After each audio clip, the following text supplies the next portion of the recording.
Bonjour à tous et ravi d'être en votre compagnie pour ce temps d'information sur RTI 1, un ouvrage pour briser les chaînes de la pauvreté.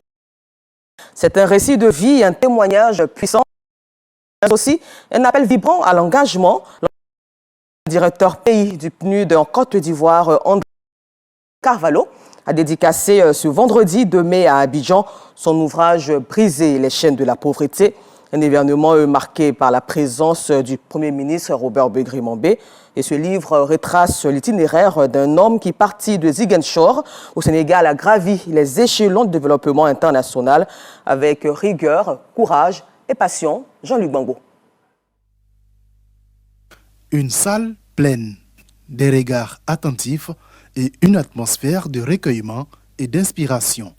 Ce vendredi, dans les locaux du PNUD, au plateau, l'émotion était palpable lors de la dédicace de Briser les chaînes de la pauvreté, autobiographie d'André Carvalho, ancien directeur pays du PNUD en Côte d'Ivoire de 2007 à 2012.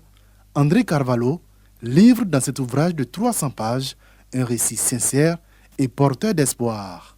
Né à Ziguinchor au Sénégal, il retrace un parcours de plus de 30 ans au sein du Programme des Nations Unies pour le développement. Dans ce livre, je relate sans voile mon combat contre la précarité matérielle et pour l'inclusion des plus démunis. Refuser la pauvreté a donné un sens profond à ma vie et a orienté mon parcours scolaire et mes choix de carrière à chaque étape décisive. Briser les chaînes de la pauvreté est structuré en 4 parties et 10 chapitres. L'auteur y évoque son enfance, les défis rencontrés sur le terrain, mais aussi les convictions qui l'ont porté, l'équité, la justice sociale et la responsabilité individuelle dans le combat contre la pauvreté. En Côte d'Ivoire, M. Carvalho a accompagné avec succès les efforts de reconstruction post-crise et de relance du développement. Votre ouvrage est un legs précieux. Vous nous rappelez que l'engagement du service des autres est un chemin exigeant, mais profondément transformateur. Présent à la cérémonie, le Premier ministre Robert Begré-Mambé a salué la portée de l'œuvre, mais surtout les qualités humaines de son auteur. André est pour moi un ami, un exemple, une référence et le prototype des fonctionnaires des Nations Unies, rigoureux, humble, attentif pour comprendre la souffrance des autres et décider à propulser les autres à avancer. Briser les chaînes de la pauvreté n'est pas seulement un livre, c'est un manifeste pour l'engagement, un plaidoyer pour l'action et une invitation à croire que chaque parcours peut devenir un levier de changement. Et la Côte d'Ivoire s'exporte. L'Olympique de Marseille a mis à l'honneur son partenariat avec Sublime Côte d'Ivoire. C'était à l'occasion de la rencontre de la Ligue française opposant le club phocéen au stade brestois. Le ministre du Tourisme et des Loisirs, Siandou Fofana, a donné le coup d'envoi du match. Un match remporté par les Marseillais qui ont arboré des maillots floqués au nom des villes de la Côte d'Ivoire. Régis Kofi depuis Marseille. À l'heure du soleil couchant, dans cette ville française aux multiples symboles et où le sport ne s'arrête jamais, se tient un événement sportif d'une ampleur capitale. L'Olympique de Marseille face à son destin européen. Et c'est là que se joue un tout autre match, celui de la promotion de la destination Côte d'Ivoire. Ouais, c'est surtout la musique qui est bonne en Côte d'Ivoire, j'adore la musique. Je connais la Côte d'Ivoire comme pays africain, mais après je n'y suis jamais allé. C'est un pays effectivement qui me plairait de visiter. Je suis sûr magnifique. Pour ce match opposant Marseille à Brest, comptant pour la 31e journée, le ministre du Tourisme et des Loisirs, à la tête d'une délégation, s'est rendu au stade Vélodrome où le club célèbre son partenariat avec notre pays à travers Sublime Côte d'Ivoire. Au prime abord, j'ai commencé à dire que ce partenariat est en pleine discussion et que nous sommes pratiquement à la fin de ces discussions pour prolonger le contrat pour 3 ans. C'est parce que nous avons d'abord jugé que c'est un partenariat gagnant-gagnant et que la Côte d'Ivoire tire profit de ce partenariat et que nous avons des dividendes qui, de mon point de vue, sont de nature à nous satisfaire et à permettre à ce que nous envisageons l'avenir dans une vision plus prospective et stratégique. On est vraiment rentré dans des discussions beaucoup plus en détail avec des projections qui sont bénéfiques aussi bien pour la Côte d'Ivoire que pour nous, Olympique de Marseille. Et l'idée, c'est vraiment d'aller toucher, d'aller parler à ces gens qui sont en Afrique, et notamment la Côte d'Ivoire, ce peuple ivoirien, pour leur expliquer ce qu'est l'OM et ce qu'est l'OM du jour. Non pas uniquement les choses qu'ils peuvent voir à la télé ou dans les journaux, mais l'idée, c'est cette proximité. On est allé déjà 2, 3, 4 fois en Côte d'Ivoire avec des différentes délégations. Et l'avantage pour nous, c'est de découvrir aussi ces territoires et apporter notre pierre à l'édifice sur un développement dans ce pays. Le partenariat noué entre l'Olympique de Marseille et Sublime Côte d'Ivoire ne s'arrête pas qu'au plan sportif. Nous avons tout l'aspect social qui va consister justement à ce que la fondation de l'OM ait des interactions avec d'autres fondations en Côte d'Ivoire, notamment la fondation Children for Africa, pour apporter un peu, pas son expertise, mais créer des liens de coopération sociale entre ces deux entités que sont Children for Africa et la fondation. Et puis pourquoi pas justement en matière de formation avec l'académie de l'OM, lier des relations de partenariat avec des académies et des centres de formation ivoiriens. Sur le terrain, ce dimanche, c'est le ministre du Tourisme et des Loisirs qui a donné le coup d'envoi de cette rencontre. Un autre fait marquant, les joueurs ont arboré des maillots uniques, floqués au nom des villes de Côte d'Ivoire. Agnès Bilécro a porté beaucoup de bonheur à Amine Gouiri, auteur d'un triplé. L'Olympique de Marseille a une histoire avec la Côte d'Ivoire. Depuis sa création, 15 joueurs ivoiriens ont fait le bonheur du club. Les plus célèbres sont sans doute Didier Drogba et Basile Boli. Ce dernier qui a offert au club phocéen son tout premier trophée, aux grandes oreilles. Et retour en Côte d'Ivoire ici pour le développement. Le président du Conseil régional du Sud Comoé et du Conseil économique, social, environnemental et culturel CESEC, le docteur Eugène Aka-Awele, a reçu en audience au siège du CESEC une importante délégation d'hommes d'affaires allemands conduite par son Excellence Abdelaziz Diabaté, ambassadeur de Côte d'Ivoire en Allemagne.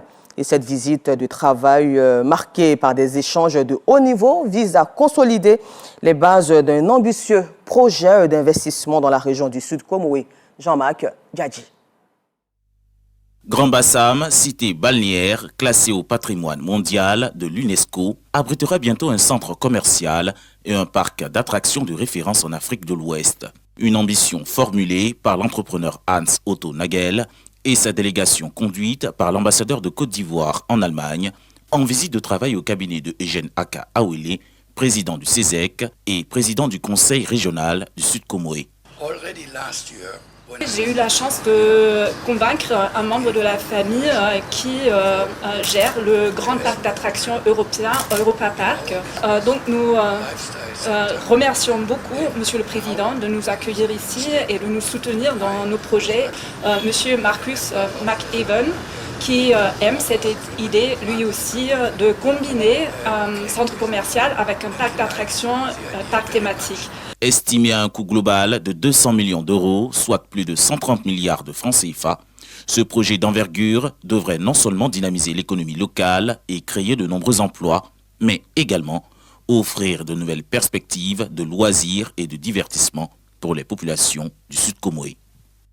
Année électorale en Côte d'Ivoire et pour la cohésion sociale, le Bureau ivoirien pour la promotion de l'intégration africaine, BIPIA, a mis en œuvre une session de renforcement de capacité à l'endroit des cadres de l'administration ivoirienne, composée de membres du corps préfectoral, d'élus locaux et des conseillers régionaux. Ces auditeurs bénéficient d'une formation de 72 heures, laquelle vise à les édifier sur des méthodes et d'outils pratiques liés à la prévention et la gestion des conflits intercommunautaires, favorisant ainsi l'intégration des peuples.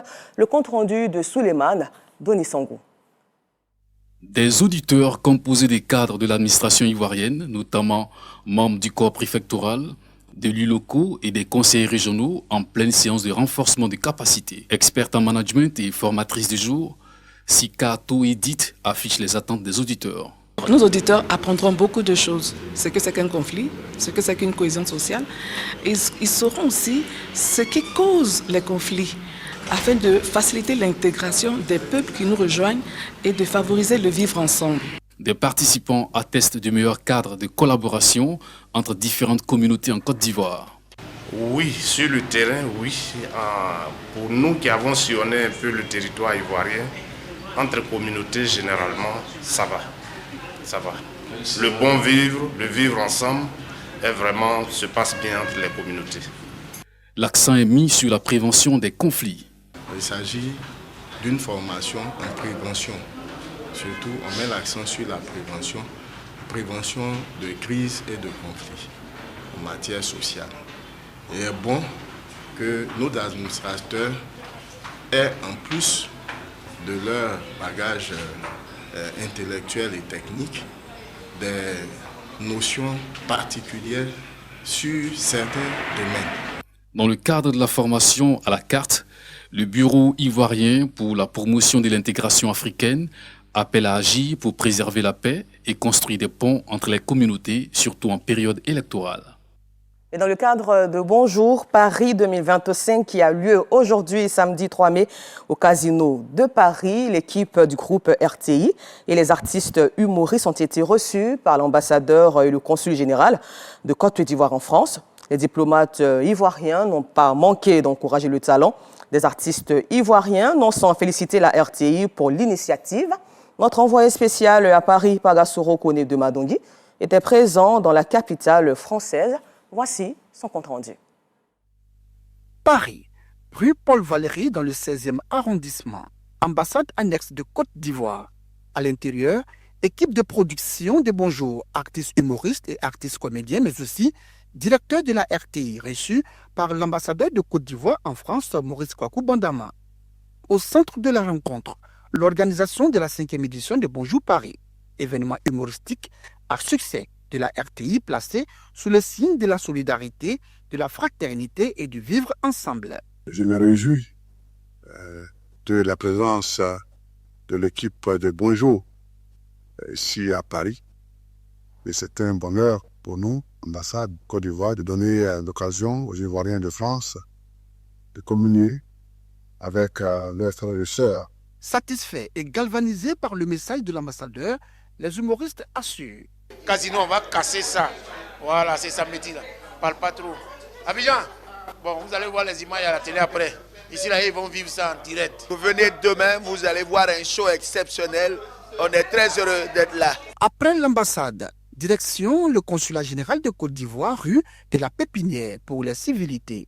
Bien accueilli, là aussi, le responsable de la délégation a tenu à traduire la gratitude de toute l'équipe au consul général Isiaka Konaté. N'a pas manqué de féliciter les humoristes, mais surtout la RTI pour cette belle initiative. Bonjour est désormais une institution qui unifie, qui regroupe les Ivoiriens, qui permet aussi aux Ivoiriens de se fréquenter, de se connaître, d'avoir de la proximité avec les comédiens qu'ils aiment, qu'ils suivent à travers la RTI, à travers le monde entier. Les différentes rencontres avec les diplomates ivoiriens terminées, le collectif humoriste RTI et la jeunesse ivoirienne de Paris se sont donné rendez-vous à la 63, rue Henri Villemain, 92 230 pour le traditionnel match de gala qui s'est joué dans une ambiance assez conviviale. C'est un mot dont on doit suivre, ce n'est pas le règlement des jeux. Vous êtes d'accord avec moi? Ah oui, bien sûr. Voilà, il commence 8, il doit terminer 4. C'est tout. L'équipe des humoristes va gagner par la force du Cameroun qui est là. Parce que c'est parce que le Cameroun est là que ça va bien se passer. Ce qui va se passer, ça va se passer devant tout le monde. Voilà. C'est moi ici au goal. 99 tirs, 0 but. Hors de nos frontières, au Mali, des experts indépendants mandatés par les Nations Unies dénoncent les exécutions sommaires des habitants de Sébabougou. Le 12 avril dernier, l'armée malienne et ses partenaires de Wagner ont arrêté une centaine de personnes dans ce village de la région de Kayes, dans le sud-ouest du pays. Une soixantaine de corps ont été retrouvés près du camp militaire de Kouala. Et pour terminer, alors que le monde entier célèbre ce samedi 3 mai la journée mondiale de la liberté de la presse, au Sénégal, un débat agite le pays. La suspension de médias qui ne correspondent pas aux exigences administratives du Code de la presse constitue-t-elle une atteinte à la liberté de la presse? Oui, répondent les journalistes qui s'inquiètent de l'interdiction de publier pour 381 médias qui ont échoué à remplir les critères exigés par le Code de la presse. Non, répond le ministère de la Communication qui assure vouloir tout simplement assainir le secteur. C'est tout pour aujourd'hui. Encore merci à vous de nous avoir suivis. Excellent week-end. Moi, je vous donne rendez-vous demain à 6h30, toujours sur RTI 1, la chaîne qui rassemble, pour une nouvelle matinale.